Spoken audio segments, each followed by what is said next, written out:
The B-17 flying fortress, named Spirit of St. Louis, shuddered violently through the frigid German sky. It was late summer 1943, and beneath its belly, the industrial heartland of Germany sprawled like a dark, vulnerable map. Inside the bomber, at 25,000 feet, the air was thin, cold, and laced with the acrid scent of ozone and exhaust. For Lieutenant Charles "Chuck" Peterson, the pilot, the mission over Kassel was already a nightmare. Flak had been relentless, tearing jagged holes in the wings of several planes in their formation. But it wasn't the distant, percussive explosions that currently gripped his attention. It was the gauges on his instrument panel, the cylinder head temperature on his No. 2 engine, the inboard engine on the starboard wing, was climbing rapidly. "No. 2 is running hot, Chuck." His co-pilot, Sergeant Miller, shouted over the roar of the engines and the crackle of intercom static. Miller's voice was tight, with a fear born of experience. They had seen this before, too many times. The needle nudged past 240 degrees Celsius, then 250. Outside, the ambient temperature was a brutal -30 degrees Fahrenheit, a paradox that defied logic, but plagued every high-altitude mission. The other three Wright Cyclone engines hummed with a strained effort, but No. 2 was struggling. A plume of white smoke, thin at first, began to trail from its cowling, visible even through the smeared, frost-rimmed perspex. Peterson wrestled with the controls, trying to nurse the overheating engine. He reduced manifold pressure, feathered the propeller, adjusted cowl flaps, every trick in the book. But the temperature continued its inexorable climb towards the critical red line of 260 degrees. The B-17, already a lumbering giant, began to yaw slightly to the right, threatening to fall out of formation. Below, the ground troops of the Wehrmacht were still launching shells skyward. But Peterson knew a far more insidious enemy was at work, deep within the heart of his machine. The thought of an engine fire, a catastrophic explosion at this altitude, was a cold dread that eclipsed even the fear of flak. One moment of imbalance, one cylinder head too hot and the entire engine could seize, tear itself from its mounts or ignite the wing fuel tank. For a bomber crew, it was a death sentence almost impossible to escape. Before we dive into this story, drop a quick hi in the comments and tell me where you're watching from. It really helps support the channel. A voice, calm and detached, might narrate, drawing viewers into the unfolding drama. This desperate situation, repeated hundreds of times across the vast skies of occupied Europe, was a silent killer, claiming planes and lives without a single shot fired from enemy aircraft. It was a crisis that deeply hampered the Allied bombing effort. Dozens, perhaps hundreds, of B-17s and B-24s, designed as the spearhead of the strategic bombing campaign, were lost not to Messerschmitts or deadly flak batteries, but to the slow, agonizing mechanical failure of their own engines. They would abort missions, turn back over the channel, or worse, struggle home with a dead engine, only to ditch in icy waters or crash land on ravaged airfields. The enemy was not just the Luftwaffe, but the very physics of flight at extreme altitudes, pushing machinery beyond its designed limits. The strategic implications were devastating. Mission abort rates were unacceptably high, squandering precious fuel, ordnance, and risking crews for no gain. Commanders in the 8th Air Force were tearing their hair out. They needed a solution, and they needed it yesterday. The engineers at Wright Aeronautical, the makers of the Cyclone engines, were under immense pressure, but conventional wisdom offered no answers. The problem was deemed too complex, too unpredictable, too fundamental to the engine's design. It seemed an intractable obstacle, a barrier to ultimate victory. Yet amidst this despair, an unconventional mind, far from the battlefields and the roar of combat, was about to conceive a radical idea. A solution so audacious, so simple yet so revolutionary, that it would change the course of the air war and save countless lives. It was a solution that, at first glance, seemed utterly mad. Peterson glanced at the No. 2 engine's temperature gauge one last time. It was now well past 255 degrees. He could feel the vibration through the floor of the cockpit, a deep, unsettling thrum. The engine coughed, a metallic rasp that sent shivers down his spine. "Prepare for emergency feathering, Miller," he ordered, his voice grim. This was it. Another bomber, another crew, likely forced to turn back, their mission a failure, their lives hanging by a thread. The problem was universal, but the answer, an answer no one else seemed to consider, was already taking shape in the mind of an unassuming engineer thousands of miles away. It was a solution that would soon make scenes like this a relic of the past, transforming the fortunes of the American bombing campaign in Europe. The cold, unforgiving air had met its match, though Peterson and his crew, fighting their own battle high above Germany, had no idea help was already on the way. Robert Bob Kellerman, a lean, bespectacled man of 34, was a creature of gears and coolant. His hands, though not calloused from manual labor, possessed the confident dexterity of someone who understood the intricate dance of machinery. Before the war had pulled him into its voracious maw, Bob had been a rising star at Packard Motor Company in Detroit. His specialty was not in raw horsepower, but in the subtle art of keeping that power in check. Automotive cooling systems. He'd spent countless hours hunched over blueprints, designing radiators and airflow pathways that kept high-performance engines from melting down under stress. The principles, he believed, were universal, whether for a luxury sedan or a combat aircraft. But the engines of war presented a challenge of a completely different magnitude.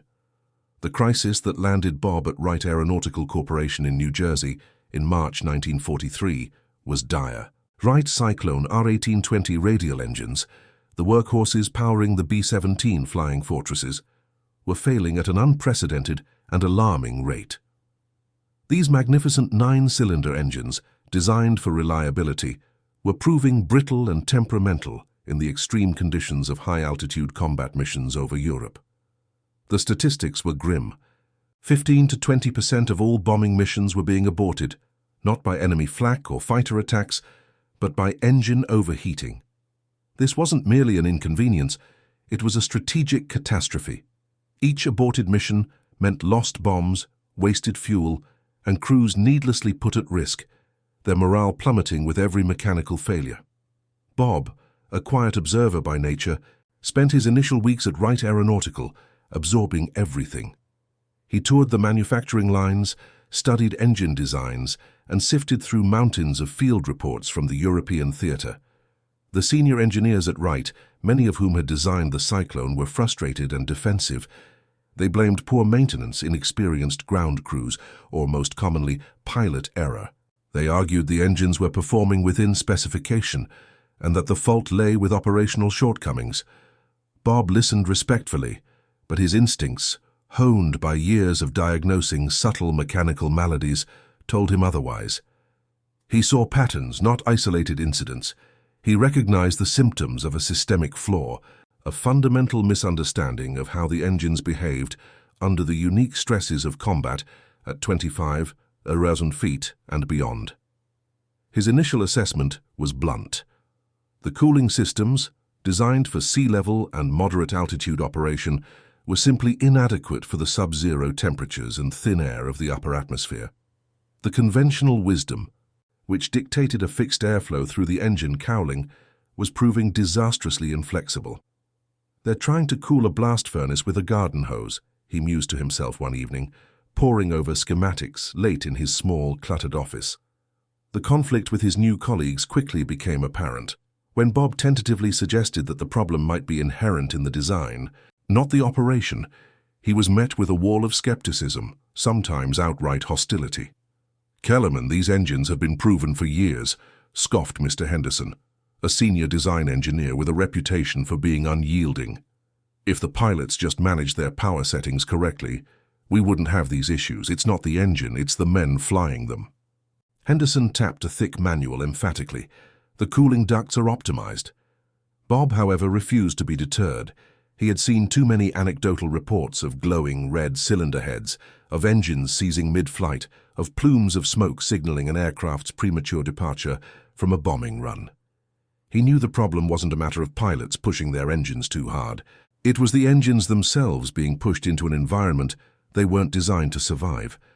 He understood that the crisis wasn't about a single component failing, but an entire system collapsing under conditions no one had truly anticipated.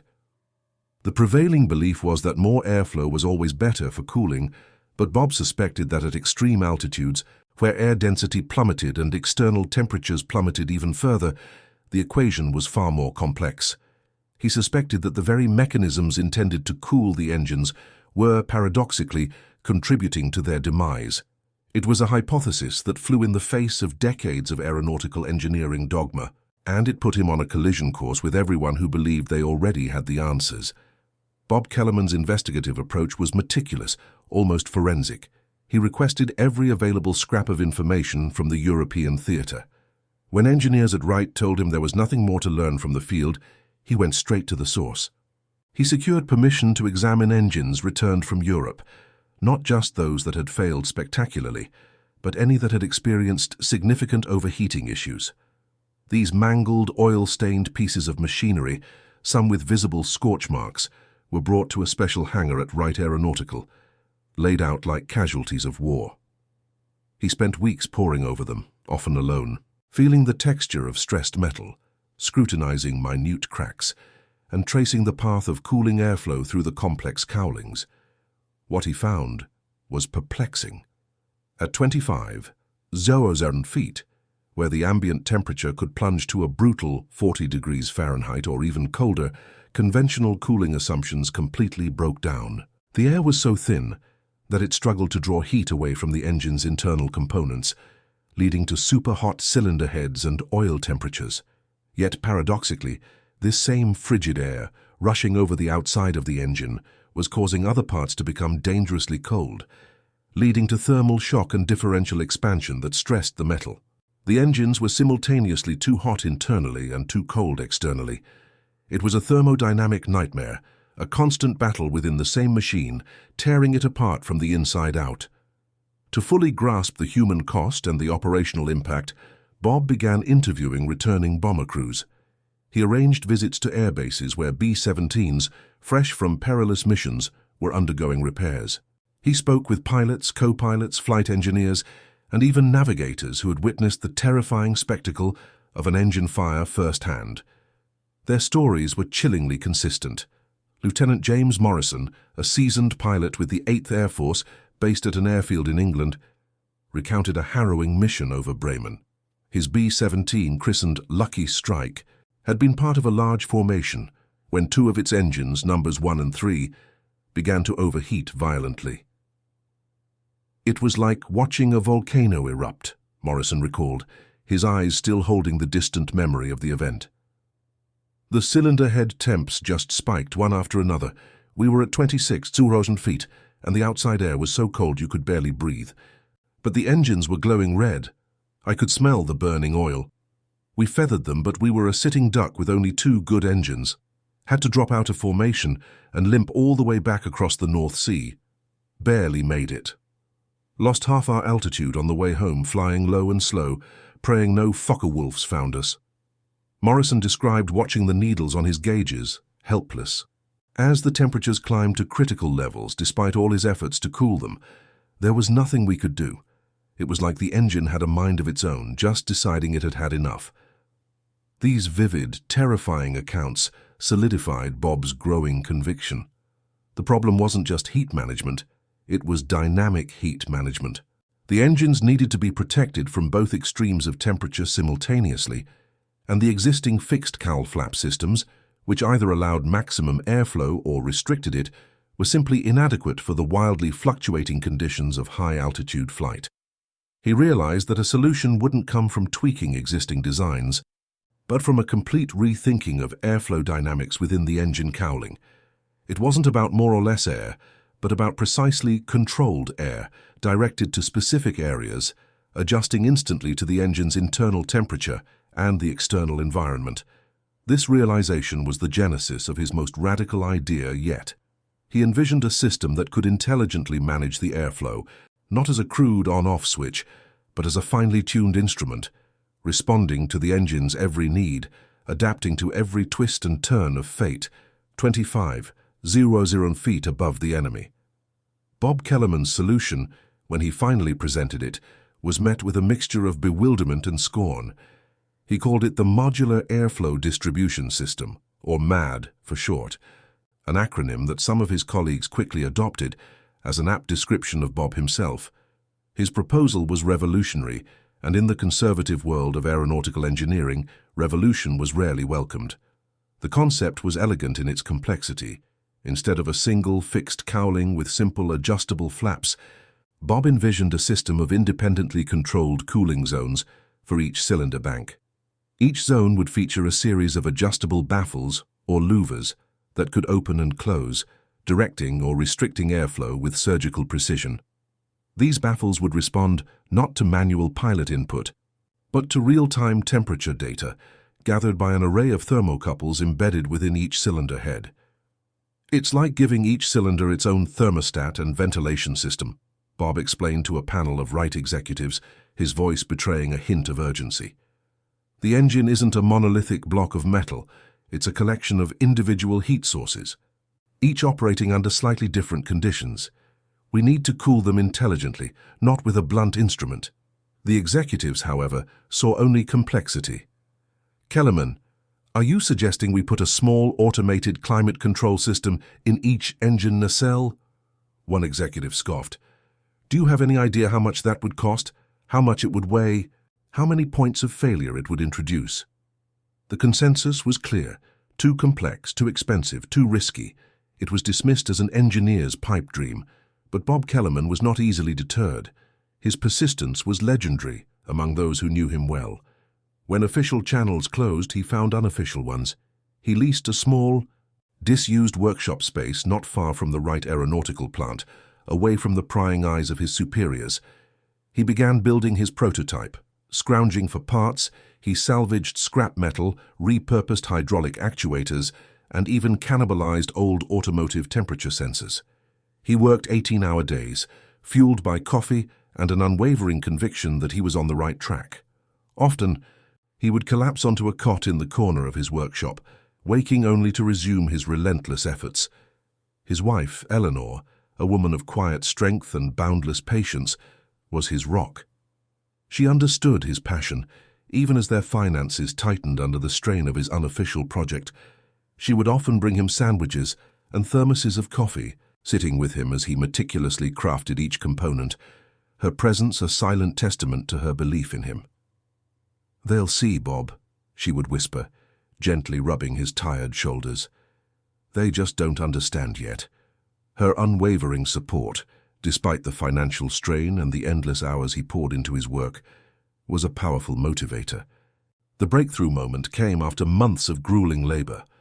With a jury-rigged testing apparatus assembled from a discarded engine block and a high-volume fan, Bob connected his prototype MAD system.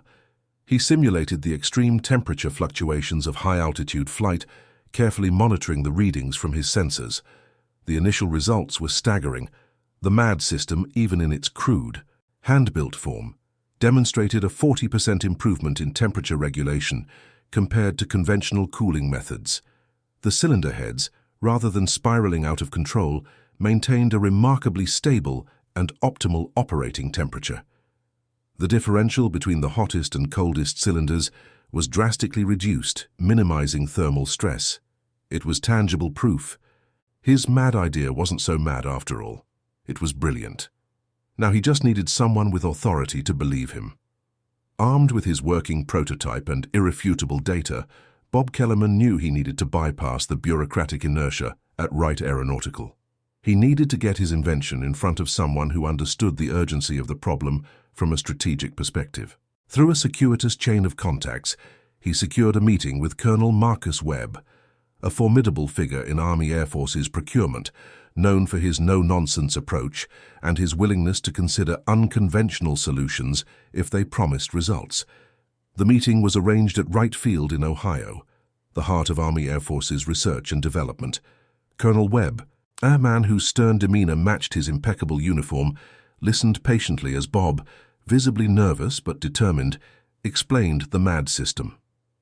Webb, flanked by several of his own engineers, eyed the prototype with a skepticism that was palpable. "So, Mr. Kellerman," Webb drawled, his voice a low rumble, "you're telling me you've managed to solve a problem that hundreds of our best engineers at Wright have deemed unsolvable, with a device you built in your garage?" The tone was dismissive, almost mocking. Bob swallowed hard, but held his ground. Colonel, the data speaks for itself and I'm prepared to prove it. The demonstration was set up in one of Wright Field's massive pressure chambers, capable of simulating altitudes up to 50,000 feet and temperatures down to 70 degrees Fahrenheit. 2 Wright Cyclone engines were prepared, one equipped with the standard cooling cowling and the other with Bob's MAD system. A battery of sensors and monitoring equipment was hooked up to both. The atmosphere in the chamber control room was tense.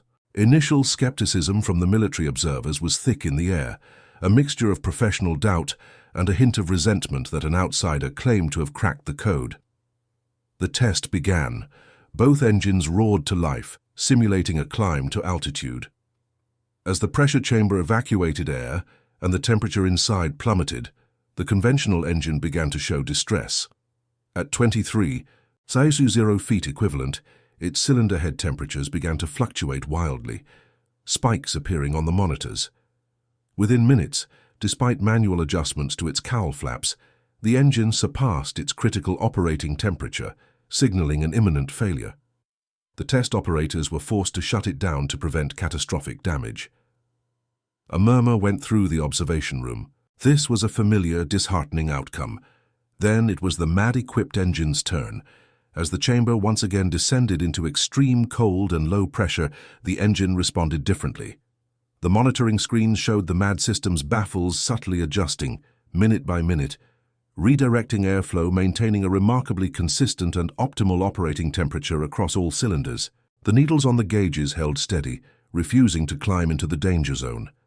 It hummed along, strong and stable, as the simulation pushed past 25,000 feet, then 28,000, and finally, reaching 30,000 feet equivalent, it continued to operate flawlessly, its internal temperatures holding steady as if it were cruising at sea level. Colonel Webb, who had watched the entire demonstration with an impassive expression, slowly leaned forward in his chair, his eyes fixed on the stable readings of the MAD engine. He turned to his engineers. "Explain to me how this MAD contraption, as you called it, is accomplishing this." They had no good answer. The numbers spoke for themselves. The silence in the room was broken only by the steady hum of the engine in the chamber. Webb stood up, his gaze sweeping across the room. "Mr. Kellerman," he said, a faint smile touching his lips, "you just showed us something truly remarkable." His voice grew firmer. "I'm authorizing immediate field testing. We need 50 units and we need them yesterday." The order was given in August 1943. The race was on. Bob Kellerman, the quiet engineer from Detroit, had finally broken through. The skies over Europe and the brave men who flew within them would soon feel the impact of his ingenuity. The first 50 modular airflow distribution systems, rushed into production following Colonel Webb's authorization, were installed on B-17s belonging to the 381st Bomb Group, based at Ridgewell, England. The ground crews, accustomed to the familiar workings of the Cyclone engines, eyed the modified cowlings with suspicion. The new baffles and sensors made the engines look subtly different, almost alien. They whispered about the MAD contraption and wondered if this newfangled invention would add to their already Herculean task of keeping the flying fortresses combat-ready. The air crews, though desperate for anything that would improve their chances of survival, were equally cautious. Their lives depended on these engines, and any unproven modification was met with a healthy dose of skepticism. Their skepticism, however, was about to be obliterated by the crucible of combat. The first major combat test for the MAD-equipped B-17s came on October 14, 1943, a date that would forever be etched in the annals of the 8th Air Force as Black Thursday. The target was the ball-bearing plants at Schweinfurt, a critical component of the German war machine. It was one of the war's bloodiest air battles, a mission so fiercely contested that it nearly broke the back of the American daylight bombing campaign. Of the 291 bombers dispatched, 60 were lost to enemy action, a devastating 20% casualty rate. Fighter escorts were insufficient, and German fighters, sensing an opportunity, tore through the formations with brutal efficiency. Amidst the chaos and carnage of that fateful day, a remarkable, almost unbelievable statistic began to emerge.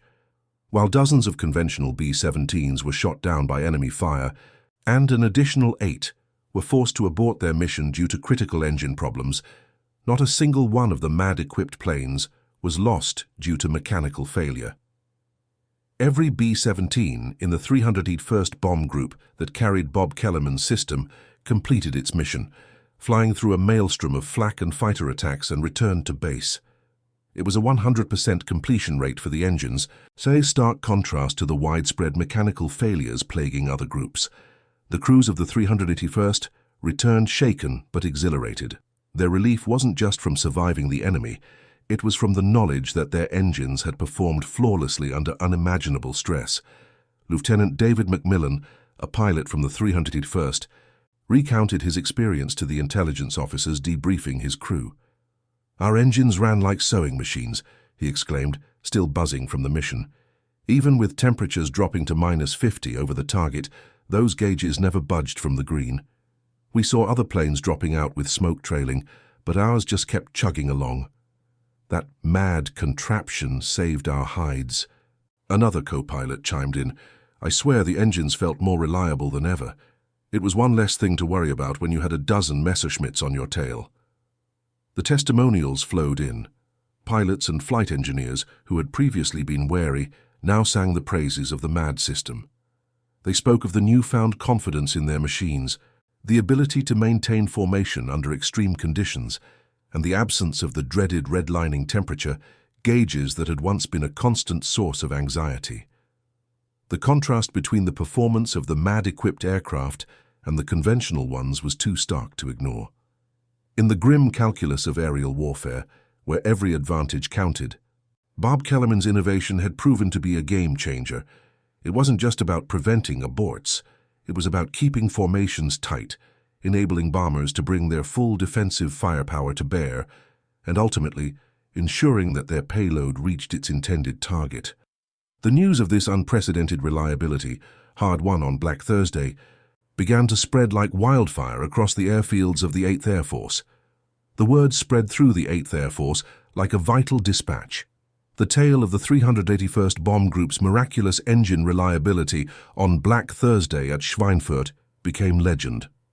Commanders desperate to reduce their crippling mission abort rates and preserve their invaluable air crews immediately recognized the strategic significance of the MAD system.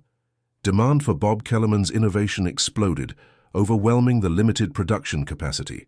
From an initial order of 50 units, requests poured in for hundreds, then thousands. Wright Aeronautical, which had once dismissed Bob, was now scrambling to meet the sudden critical need. Bob's small, dedicated team, which had started as just himself and a few trusted assistants, rapidly expanded. Within weeks, it grew to over 200 engineers, technicians, and production specialists working around the clock in dedicated facilities. The pressure was immense, but the morale was high, fueled by the knowledge that their work was directly saving lives and impacting the war effort. They refined the design for mass production, streamlining components and simplifying installation procedures.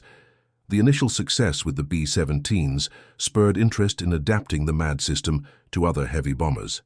The B-24 Liberator, with its distinct Pratt & Whitney R-1830 twin Wasp engines, presented new challenges. The engine layout and cowling design were different, requiring a modified MAD configuration. Bob and his team tackled these adaptations with relentless energy, working closely with engineers from other manufacturers to ensure seamless integration. Each new successful adaptation meant more planes could be equipped and more crews could fly with confidence. Success stories began to accumulate. Crews who had previously been plagued by engine problems now reported uneventful flights, often marveling at the stability of their engine temperatures. Pilots wrote letters of thanks to Wright Aeronautical, specifically mentioning the improved reliability. One pilot, Captain Thomas Riley of the 91st Bomb Group, recounted a mission where his B-17, the Spirit of Bedford, took heavy flak damage to one engine nacelle.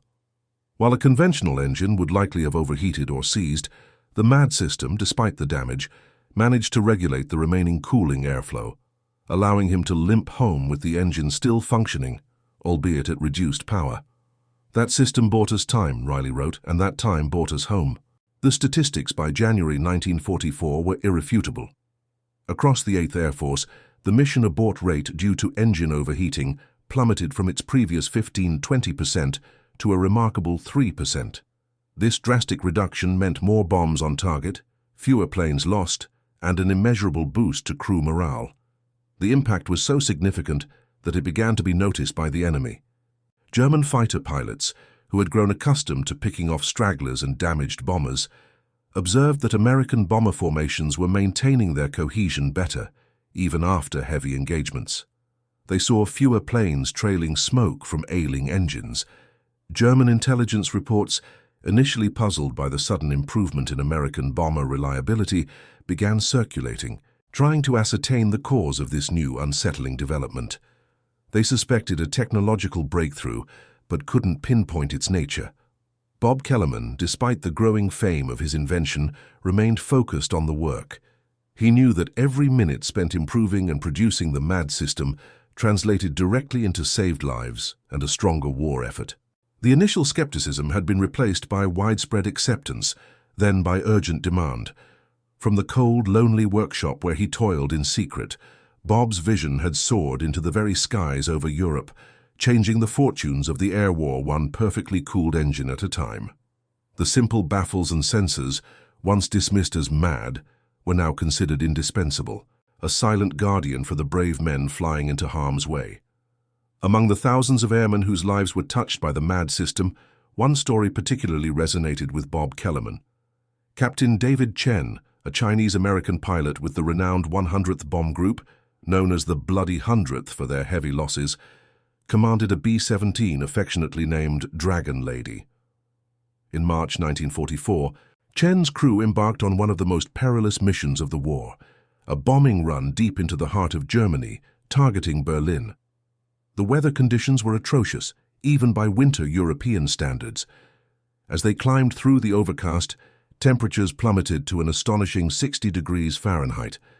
Ice built up rapidly on the wings and control surfaces, and the thin air struggled to provide enough oxygen for both men and machines. Under such conditions, conventional engines would have faced certain disaster. The extreme cold would have caused fuel lines to freeze, oil to congeal, and the delicate balance of internal engine temperatures to be thrown into chaos.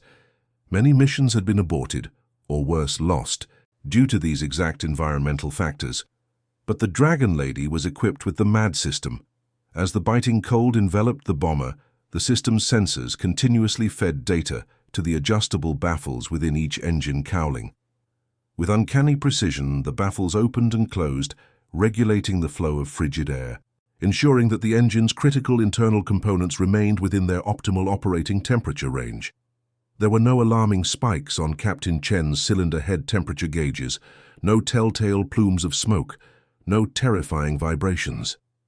The engines, though working hard, hummed with an unusual stability, a testament to Bob's ingenious design. Captain Chen's crew successfully completed their mission over Berlin, enduring flak and fighter attacks before turning for home. The return flight was equally arduous, but the engines of Dragon Lady never faltered. They brought their crew, their bombs delivered, safely back to their base in Thorpe Abbotts, England. A few weeks later, a letter arrived at Wright Aeronautical, addressed to Robert Kellerman. It was from Captain Chen. He wrote of the Berlin mission, describing the extreme cold and the flawless performance of his engines. "Your system," Chen penned, "kept us warm when the world outside was trying to freeze us solid. It kept us flying when every instinct told us our engines should have quit. You brought us home, Mr. Kellerman. For that, my crew and I are eternally grateful." Bob kept that letter in his workshop, a tangible reminder of the human lives his work directly impacted. It served as a powerful motivation during the long, exhausting nights and the endless battles with bureaucracy and production bottlenecks. The success of the MAD system in Europe soon led to its urgent adaptation for the Pacific theater. The B-29 superfortresses, destined for long-range, high-altitude bombing missions over Japan, faced similar, if not more extreme, cooling challenges. The vast distances and higher altitudes demanded even greater engine reliability. Bob and his team immediately began working on modified MAD systems for the B-29s, understanding that the technology born in the freezing skies of Europe would now be crucial in the scorching heat and thin air of the Pacific. His invention was no longer a regional solution, it was a global necessity, turning a once critical weakness into a decisive advantage. The initial modular airflow distribution system, though groundbreaking, was just the beginning. Bob Kellerman, driven by the relentless demands of war and his own innate engineering curiosity, continued to refine and advance the technology. He recognized that for true long-term impact, the system needed to evolve. This led to the development of the MAD-2 system, which incorporated more sophisticated electronic controls. This next generation allowed for even finer adjustments, integrated directly with the engine's fuel and ignition systems, creating a truly intelligent, adaptive cooling mechanism. Sensors became more precise, actuators more responsive, and the entire system became lighter and more robust. Bob found himself collaborating not only with Wright Aeronautical, but also with engineers from Pratt & Whitney, General Electric, and other leading aviation companies. His work on thermal management became foundational, influencing the design of new engine cowlings and even the overall aerodynamics of aircraft. He assisted in integrating his cooling principles with other complementary systems, like improved oil coolers and carburetor heating, ensuring a holistic approach to engine reliability under extreme conditions. The insights gained from the MAD system's performance in combat led to fundamental shifts in how aircraft engines were designed and operated. Recognition for Bob's extraordinary contribution began to pour in. In 1944, Wright Aeronautical, along with Bob's team, was awarded the prestigious Army-Navy E Award for Excellence in War Production, a testament to the system's critical importance and the rapid, efficient way it had been deployed. Bob, however, remained characteristically humble. He always credited his team, the bomber crews who provided invaluable feedback, and the countless workers on the production line. "It wasn't just my idea," he would often say. "It was a collective effort, a nation pulling together." Despite the accolades, the personal cost of his relentless dedication was considerable. The 18-hour days stretched into years. The constant pressure, the endless problem-solving, and the sheer mental and physical exhaustion began to take their toll on his health. His wife, Eleanor, noticing his increasing gauntness and the perpetual weariness in his eyes, finally insisted he take a break. In late 1944, after securing an unprecedented 2 weeks away from his duties, he took his first real vacation in over 2 years, a quiet retreat to a cabin in the woods, far from the roar of test engines and the demands of war. The profound impact of Bob's innovation was best measured in human lives. Statisticians later estimated that the MAD system saved over 300 bombers from mechanical loss during the war. These weren't just machines, each represented a crew of 10 highly trained airmen. This meant that Bob Kellerman's invention was directly responsible for preserving the lives of over 3,000 airmen, allowing them to return home to their families. It was a staggering number, a silent victory fought and won in the cold, thin air of the upper atmosphere. Beyond the statistics, there was the immeasurable boost to morale, the increased confidence of the crews, and the strategic advantage gained by the Allied air forces. Bob Kellerman, a man who preferred blueprints to battlefields, had, through the sheer power of his intellect and persistence, become an unsung hero of the Second World War, his cooling system a silent guardian of freedom in the skies. With the war's triumphant conclusion, the modular airflow distribution system, once a radical and unproven idea, had become standard equipment on all American heavy bombers. Its principles were so effective that they profoundly influenced post-war aircraft design. As the world transitioned from wartime production to peacetime innovation, commercial aviation quickly adopted the core concepts. The need for reliable, fuel-efficient engines that could operate consistently across varied altitudes and temperatures was just as critical for passenger transport as it had been for military operations. Bob Kellerman, having played a pivotal role in shaping the future of aerial warfare, quietly returned to civilian life. He resumed his work at Packard Motor Company, bringing with him a wealth of knowledge and experience gained under the most extreme conditions. His cooling innovations, honed in the crucible of combat, continued to influence both the automotive and burgeoning aerospace industries. The idea of dynamically managed thermal systems, which Bob had championed, became a fundamental aspect of engine design. By the 1950s, as the age of jet propulsion dawned, the principles of the MAD system found new application. While jet engines operate differently than piston engines, the need for precise thermal management, especially in the compressor and turbine stages, was paramount. Bob's early work laid theoretical and practical foundations that were adapted and expanded upon by a new generation of engineers designing the propulsion systems of the future. Bob's later career saw him transition into a highly respected consulting role, especially sought after by the newly formed National Aeronautics and Space Administration, NASA. His expertise in thermal dynamics, particularly in extreme environments, proved invaluable for spacecraft design. Keeping sensitive electronics and life support systems within optimal temperature ranges in the vacuum of space, exposed to both the sun's searing heat and the cold of deep space, presented challenges that echoed his wartime experiences.